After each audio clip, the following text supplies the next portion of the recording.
Welcome to Talk About Topeka. I'm Chris Schultz. Tonight, I'll sit down on my new couch and meet with Bob Carmichael, the owner of our local Perkins Restaurant. Many of the guests on this show have started their own businesses, so he'll offer a fresh perspective on being a franchise owner in Topeka. This episode is sponsored by the WIBW channels and the Santaland Diaries, a dinner show playing this December at the Break Room's Gourmet Cabaret Dinner Theater. So sit back, relax, and enjoy our Blimp's brand new interview corner. I also got a breakfast nook on the second floor, but you don't get to see that.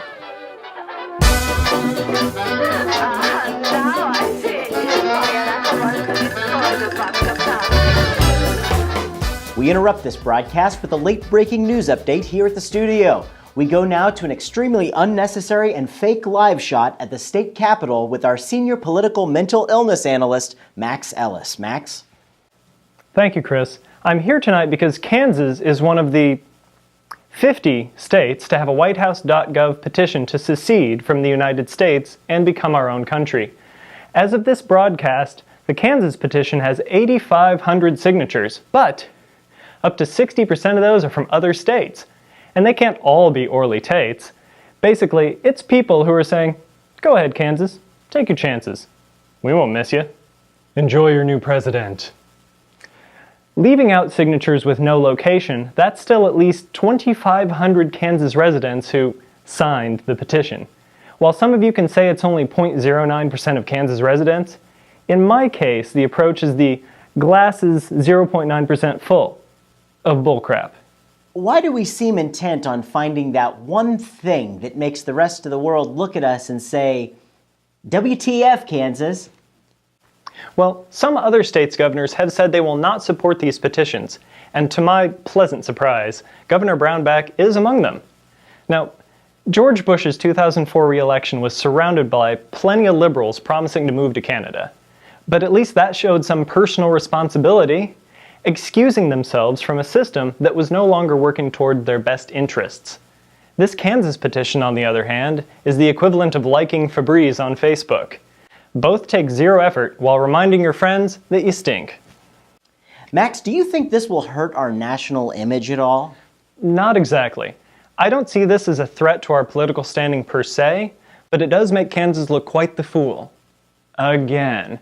Our petition is in that same vague language used by Tea Party members who receive government benefits. There's no mention of specific policies, suggested changes, constructive criticism. My problem is not that my fellow Kansans disagree with President Obama. It's that their course of action, click, click, is so lame. This is why the Midwest gets no respect. Think about whenever a terror group makes a statement against educating women by throwing acid on little girls' faces.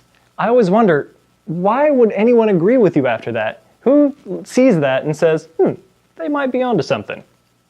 So, like an anti-rape ad campaign that involves raping people to show how horrible it is, this petition invalidates anyone else's legitimate complaint against Obama.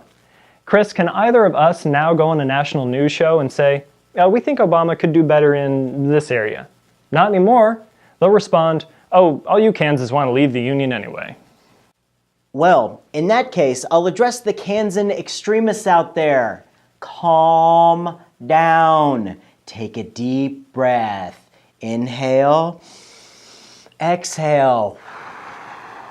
It's going to be all right. Just relax. Take a couple of NyQuil shooters and fall asleep watching an episode of Honey Boo Boo. It's the American way. We'll be right back.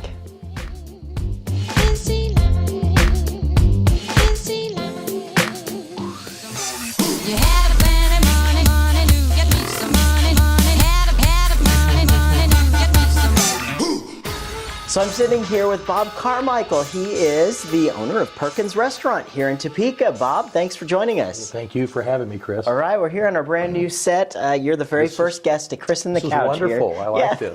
Thank you. Well, Bob, we want to talk a little bit about Perkins Restaurant. Tell us a little bit about that.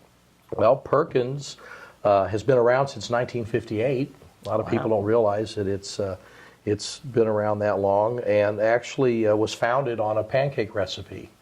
Matt and Ivan Perkins in 1958 visited a pancake house up in Seattle, Washington. Were so impressed with the pancakes, they bought the recipe, went back to Cincinnati and opened Perkins Pancake House. And we're making the same pancakes today. Same Wow. recipe. Nothing changed, huh? Nothing. They've played with it, but they've always gone back to the same recipe. Isn't it amazing how one product can just make something take off? Yes, Yeah. and we do have the best pancakes in the world. All right, wonderful. Okay. So Perkins is on Wanamaker. Tell us a little bit about the store. Well, the store was opened in February of '94, and it was actually opened by Perkins Corporate. And they had a little bit of a rough start. They had some absentee managers that were kind of commuting. They didn't have anybody in here. And shortly after it opened, they approached my partner and wanted to know if he would be interested in purchasing the store because they wanted to try to find somebody that had local ties that could help make it work. So, Sure. So he then contacted myself and a couple others and interviewed with him and came over and offered me a partnership role in operating a restaurant. And I came over here in May of '96 and have been here ever since. Wow. And so what's it like working with a large corporation to bring that feel? Well, there's some good things and there's some drawbacks. I guess the good thing is, of course, we have a good recognizable name around the country.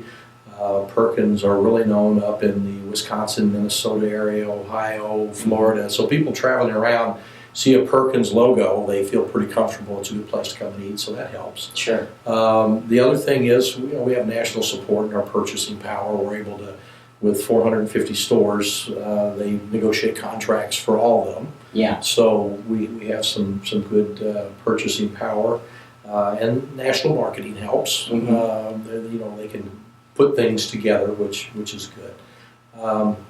On the downside, we're a little bit inhibited when it comes to being creative. Yeah. We have certain standards we have to adhere to, which is good. But sometimes you have an idea and you want to run with it, and it just doesn't fit the format for what they want to do. So you can't do that. So You got the guys in the suits with the calculators trying to make sure that it's working. Yeah. yes, Yeah. We used to refer to them as the corporate cops. Yeah. They come in and make sure you're doing all the things that are right. But it's a good company and they're fair and Sure.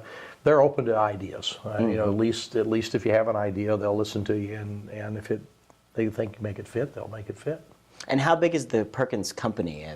Well, Perkins is actually now Perkins Marie Calendars. Okay. About 5 years ago, Perkins bought Marie Calendars and merged and brought the Marie Calendars home office into Memphis where Perkins is. So Perkins itself is about 450 restaurants, of which about 125 are company-owned, the rest are franchise. Oh, wow. And Marie Calendars has about 100 restaurants, primarily on the West Coast, and in states where Perkins is not. So it's a nice marriage in that we got good coverage that way. Sure. Perkins are in 38 states, and most of them north, central, Midwest. And some That's southern quite states. a wide spread over there. Yeah. Yeah.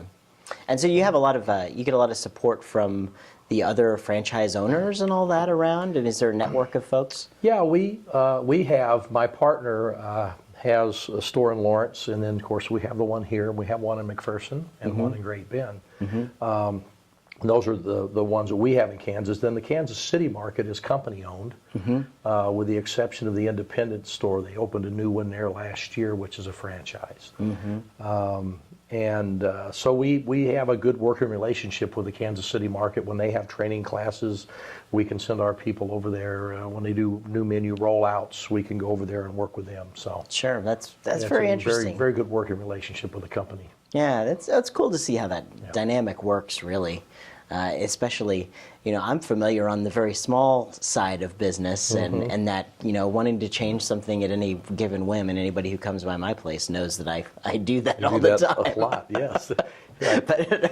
But it's very interesting to see the change there. And one of the things I wanted to ask you is, I know people are coming in for breakfast is one of the big things go to Perkins for, and people come in and talk a lot. And since the shows talk about Topeka, I wanted to kind of see, what are people in Topeka talking about over their morning coffee? What are some big topics going on right now? Well, Up until last week, there was a lot of talk about the election, the upcoming election. You'd have to really be living under a rock there to not catch that one. And both sides of the spectrum. Yeah. We heard a lot of people talking about how bad things are, and we've had people talking about how good things are. Yeah. And of course, it's all in a matter of one's perspective as to how it really is. But that was a big topic. Of course, we get a lot of people come in, especially coming off the highway. We're not too far off I-70, and so we'll get travelers come in,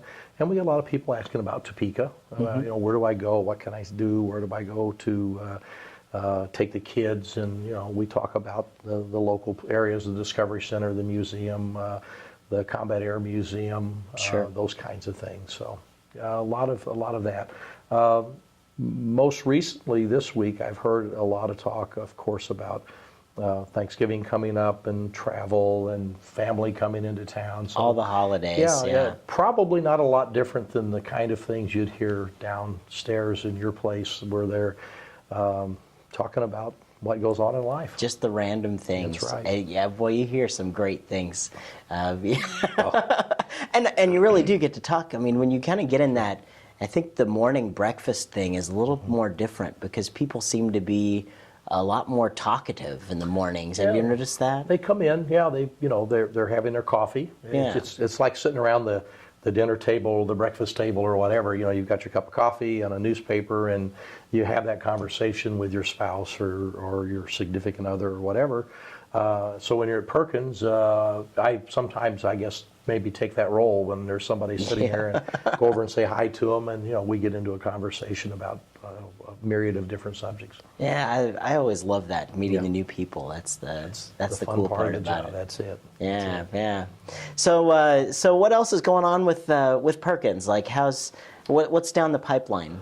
Well, we as of about 6 months ago have a new president of the company, and he's been very aggressively looking at ways to save money, make the operation more efficient, renegotiating a lot of the purchasing contracts to try to come up with some more favorable pricing. Of course, you being in the restaurant business, you understand that food costs and labor costs are the two big things, and it's very hard to control food costs with the commodity prices going up. There's that. Protein keeps going up and up because of the drought. Yep. The fact that we're selling so much of our corn now to make ethanol, and corn's used in feed for everything, so all the proteins have gone up. And some of the other grains, the breads and stuff have gone up because they're using alternate grains besides corn, so they use wheat and soy and stuff. So it's always a battle, and that's one of the things we're really focusing on this year.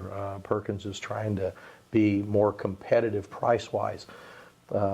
Every time you raise your price, we have the same thing. If we raise price of coffee a dime, we hear about it. Yeah. And when somebody's everyday breakfast or lunch goes up, and it went up a dime, well, hey, last week it was only this. Yeah. And it's hard to get them to understand sometimes that you just have to do those kind of things. So that's a real focus. It seems like there's a big, people are really price sensitive now. Very much and so. And that's because the price of everything is going up.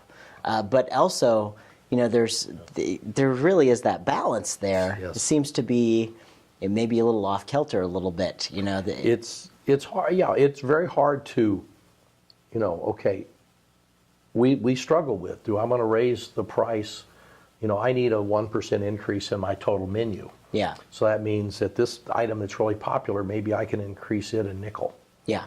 Well, a nickel's not much, is it? But boy, everybody's looking at that nickel, and last week it was a nickel less. So yeah. And it is price sensitive, and people are very much aware, and people are bargain shoppers today. Yeah. And if you give them a coupon, a lot of times they walk through the door and try to find, and not only, they used to get a coupon and just walk through the door and use it. Yeah. Now they walk through the door and they say, okay, how is this going to work for me? Yeah. And so people are very price conscious, and I think that's a good thing. It keeps everybody on their toes and tries to keep everybody more competitive, I think. It is a good thing.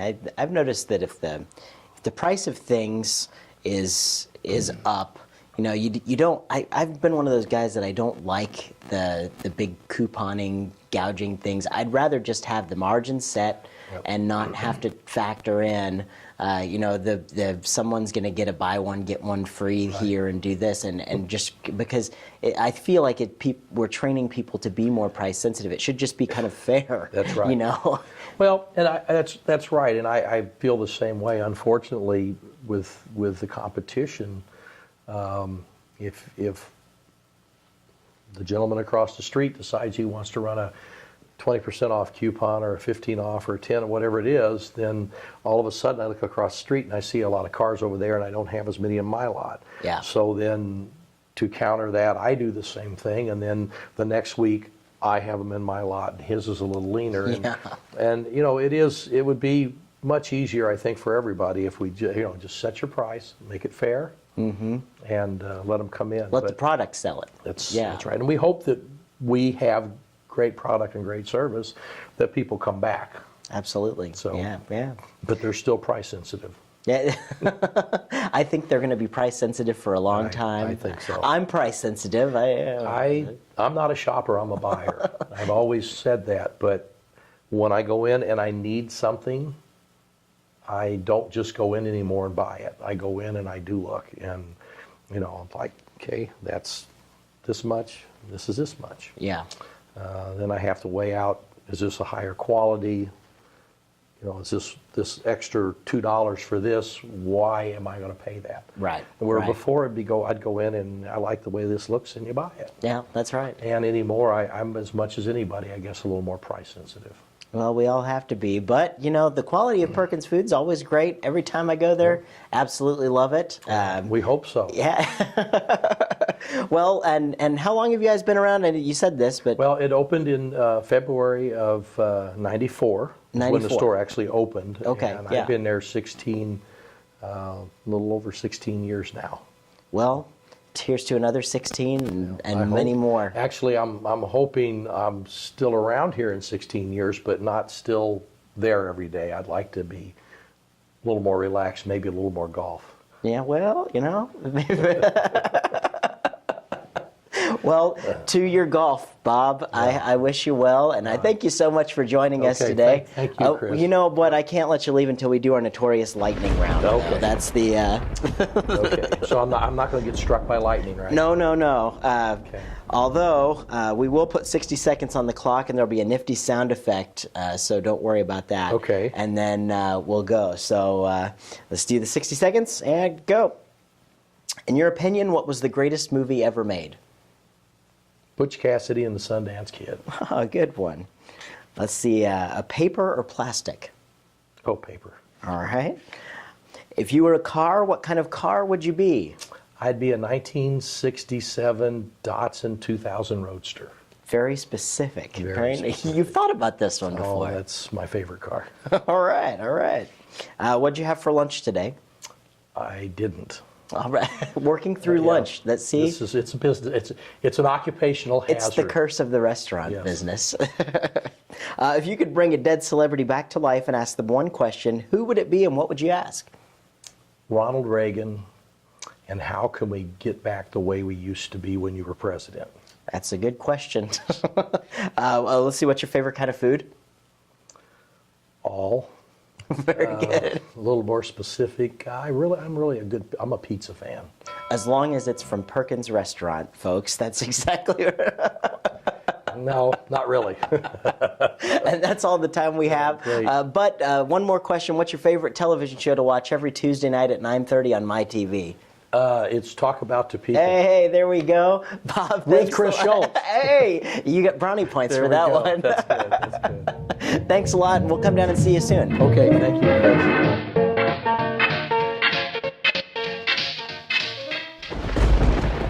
Okay. All right, here we go. And go. In your opinion, what was the greatest movie ever made? Oh my gosh, these are hard questions. I gotta say Jean de Florette.